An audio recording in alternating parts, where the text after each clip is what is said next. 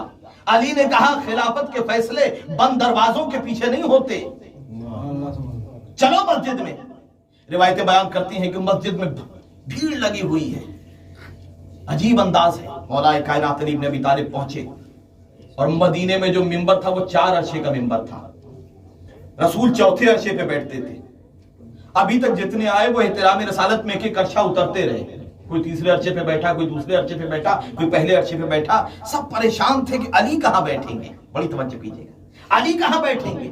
علی نے منبر پہ سفر شروع کیا، پہلے عرشے پہ قدم رکھا، دوسرے عرشے پہ قدم رکھا، تیسرے عرشے پہ قدم رکھا، جا کے وہاں بیٹھے جہاں رسول بیٹھا کرتے تھے۔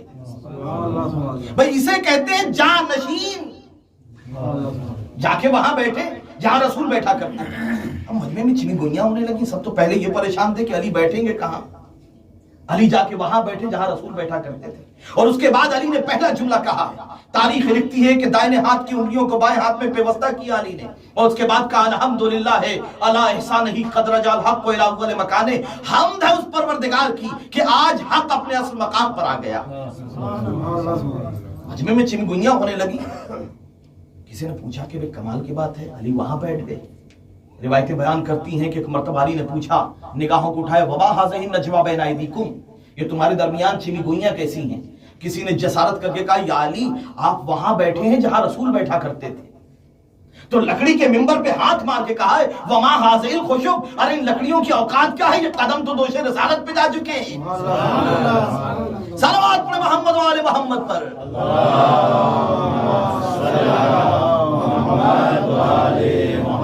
ارے حیدری محمد والے محمد صلوات۔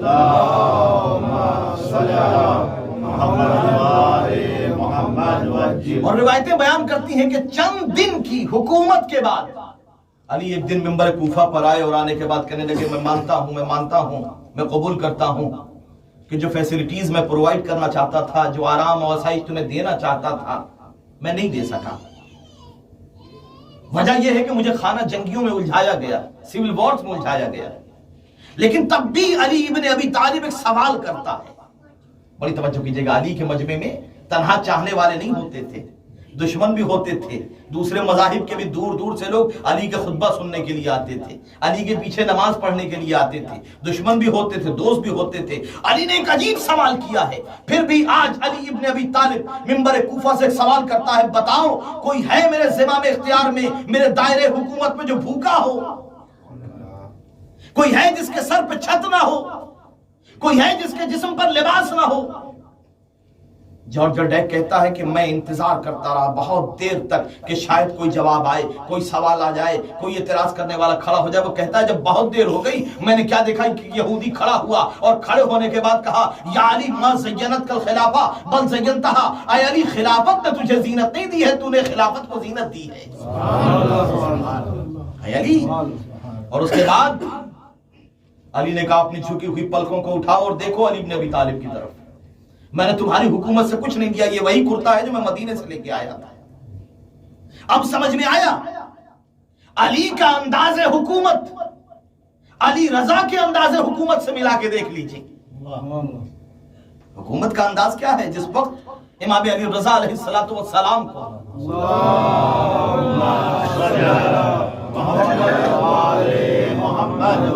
ایک سازش کے تحت ولی عہد بنایا گیا۔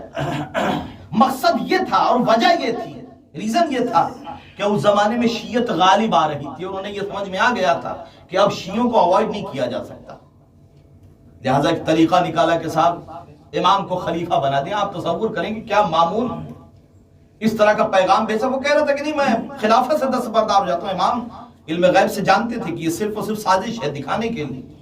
جب بہت اصرار بڑھا تو اس نے کہا کہ کم سے کم ولی عہد ہی قبول کیجئے، کراؤن پرنس بن جائیے۔ امام نے کہا ٹھیک ہے۔ امام پہنچے اور بہت اصرار کے بعد امام کو ایک بڑے سے محل میں لے جایا گیا۔ وجہ کیا تھی؟ وہ یہی تھی، وہ چاہتا تھا کہ پبلک سے کاٹ دیا جائے، ان کا ریلیشن ختم ہو جائے، لیکن روایتیں بیان کرتی ہیں کہ علی کا پوتا دوسرے دن محل کے سامنے بوریا بچھا کے بیٹھا ہوا تھا، بوریا بچھا کے بیٹھا ہوا تھا۔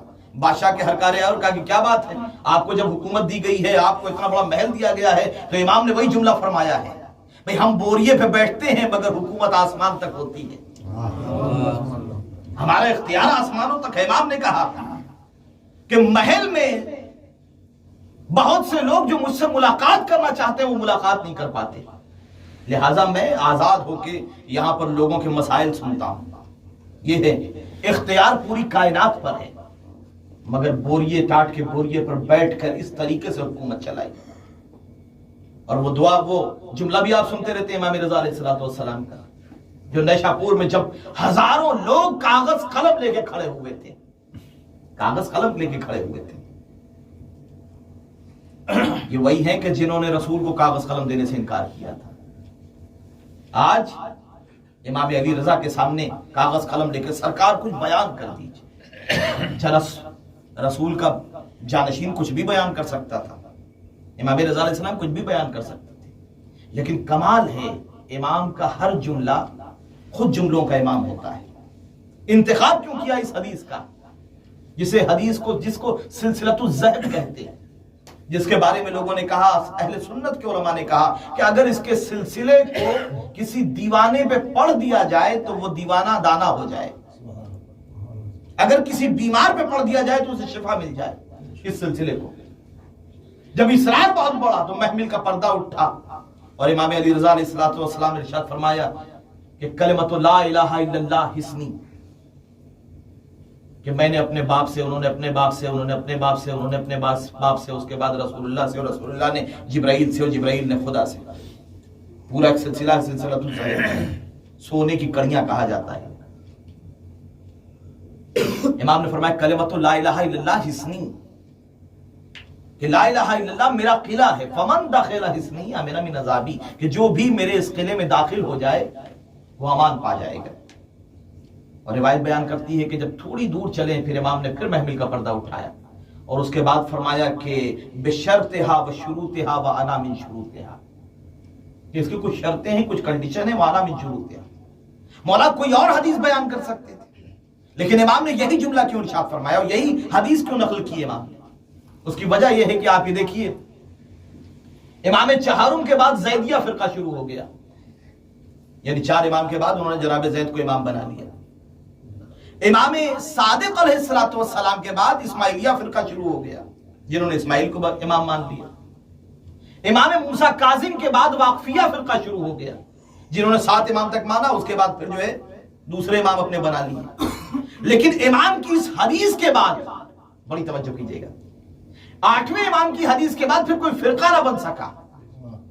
وجہ یہ ہے کہ امام نے فرما دیا بشرطہا و شروطہا و انا من شروطہا، امام بتانا چاہتے تھے کہ جس کا سلسلہ ہم تک نہ پہنچے وہ سارے سلسلے بیکار ہیں۔ صلوات پڑھیں محمد و آل محمد پر۔ اللہم صلی علی محمد و آل محمد وجل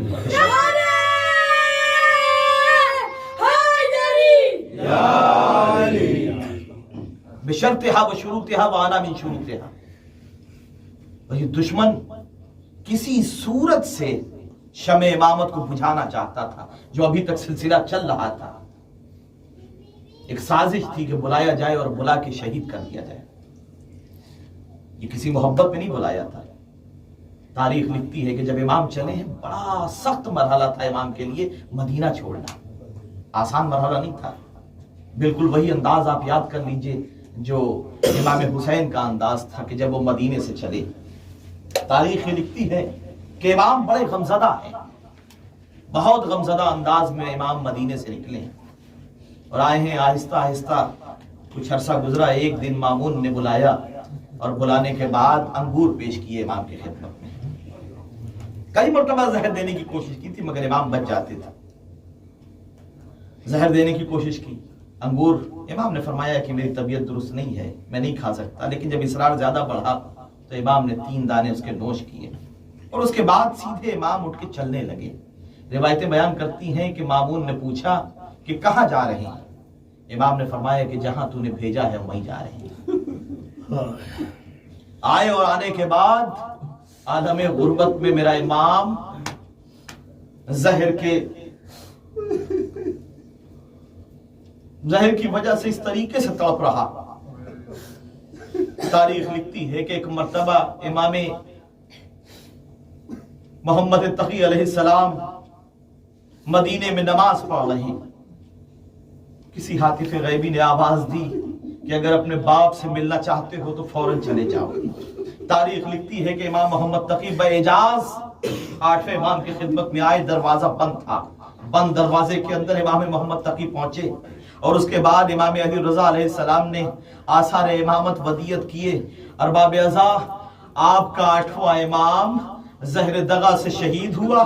غسل و کفن کا اہتمام ہوا. امام محمد تقی نے بڑے احترام کے ساتھ جنازہ اٹھایا اور اس کے بعد نماز جنازہ پڑھائی. مامون چاہتا تھا کہ نماز جنازہ پڑھائے، لیکن جب اسے پتا چلا کہ امام آ چکے ہیں اور وہ چاہتا تھا کہ امام سے ملاقات کرے، لیکن امام نے ملاقات نہیں کی. ارباب ازا، بڑی شان و شوکت کے ساتھ جنازہ اٹھا. امام نے نماز جنازہ پڑھائی. میں کہوں گا مولا ارے خوشا نصیب، کم سے کم اپنے باپ کو غسل و کفن تو دیا. لیکن آئیے ذرا، کربلا میں ایک بیمار ہے جس کے ہاتھوں میں ہتکڑیاں ہیں، پاؤں میں بیڑیاں ہیں، گلے میں خاردار توق ہے. جنازہ اٹھا. ارباب ازا، شیعہ آ گئے، چاہنے والے آ گئے، سیاہ پرچم لے کے آ گئے. تاریخ لکھتی ہے ادھر مدینے میں بہن کو خبر نہیں ہے. ایک بہن ہے جس کا نام ہے معصومہ قم. ارباب ازا، بھائی کی فرقت میں اتنا دل تڑپا کہ ایک مرتبہ عازم سفر ہوئی اور روایتیں بیان کرتی ہیں سفر کرتے کرتے جب قم کے پاس پہنچی ہیں تو طبیعت ناساز ہو گئی. ایک مرتبہ آگے بڑھنا چاہتی تھی کہ کیا دیکھا، ہر طرف سیاہ پرچم ہے. روایتیں بیان کرتی ہیں کہ ایک مرتبہ محمل کا پردہ اٹھا کے معصومہ قم نے سوال کیا، بھئی تمہارے ہاتھوں میں سیاہ پرچم کیوں ہے؟ کسی نے کہا علی بن موسیٰ رضا کا انتقال ہو گیا. یہ سننا تھا. بہن تڑپ گئی. ہماری کے حودث سے اپنے سر کو ٹکرانا شروع کیا. اتنا روئی کہ 15-16 دنوں کے اندر بہن اس دنیا سے بھائی سے جا ملی. میں کہوں گا بی بی، ارے آپ بھی بہن تھی اور ایک کربلا میں زینب بھی بہن تھی. آپ نے بھائی کی شہادت کی خبر سنی، لیکن آپ کو اتنا تو پتا تھا کہ شیعوں نے قاعدے سے دفن کیا ہے، غسل و کفن دیا. لیکن ذرا کربلا میں آئیے، ایک بہن ہے کہ جو تیلہ زینبیہ پر کھڑے ہو کے اپنے بھائی کے 3 دن کے سوکھے ہوئے گلے کو کٹتے ہوئے دیکھ رہی ہے اور آواز دے رہی ہے اپنے ساتھ، میرا ماجایا قتل ہوا جاتا ہے، تو دیکھ رہا ہے. انگلی کا اشارہ ہوا، زینب میری زندگی میں خیمے سے باہر نہ آنا. ایک مرتبہ زینب چلی تھی کہ سیاہ آندھیاں چلنے لگی. فرات کا پانی نیزوں اچھلا. دروازے کا پردہ ہٹایا. سید سجاد نے کہا پھوپھی اماں خیمے کا پردہ ہٹائیے. اب جو خیمے کا پردہ ہٹا، سید سجاد نے کہا السلام علیکم یا ابا عبداللہ، اے میرے بابا آپ پر آخری سلام. الا قد قتل الحسین بکربلا، الا قد ذبح الحسین بکربلا. سیال الذین ظلموا ایہم انقلب.